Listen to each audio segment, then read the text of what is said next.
Hey guys, Dudical here with Man Up Mate. I am here just to share a loot replay. I don't normally do this. Uncle asked me to share it just because it was 1.2 million loot and he wanted me to put out a challenge and see if anyone else could get more loot than I got. So the challenge is on, the gauntlet is dropped, the hat is in the ring, I don't know, whatever you call it. But here we go. Attack log.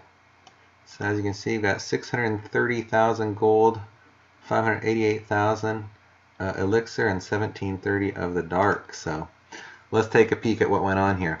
I'll also use this a little bit of a guide, I guess, to the queen walk strategy. So just if you take a look at the army composition here, you see I've got my queen just a level 10 here with 8 healers on her, and this is basically just to keep her alive through pretty much anything.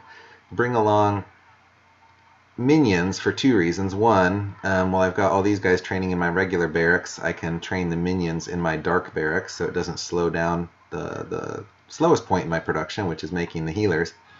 And also because the minions are air troops, the healers won't heal them, so it doesn't distract the healers. If you drop any ground troops, sometimes the healers will follow them and not cover your queen. So this is not my typical queen walk type base. Usually when I queen walk, I'm just going for dark elixir. With the goal of getting at least 2,500 dark elixir. But in this case, I just saw all this loot and I could not resist. I already had my queen trained, so or my queen walk army, I should say.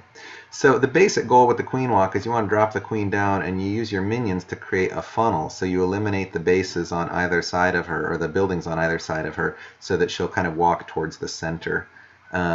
Since Queen, like most troops, will just attack the nearest building. If you can get those buildings out of the way, she is going to walk to the middle. As much as you can, as she moves forward, she's kind of tanking. She's drawing the fire from this archer tower, so I can drop my minions in here around. Nothing is able to hit them unless there are air mines. So they are just sitting out here safe, able to take down these defenses without really worrying about anything.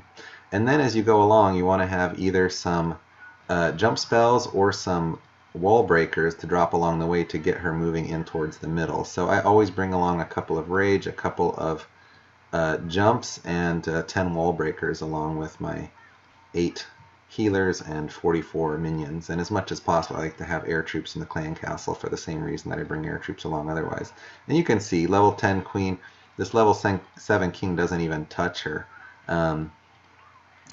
Main things to worry about using this strategy: if you've got a bunch of point defenses targeting her at once, so especially if you've got a number of Teslas hitting her or a number of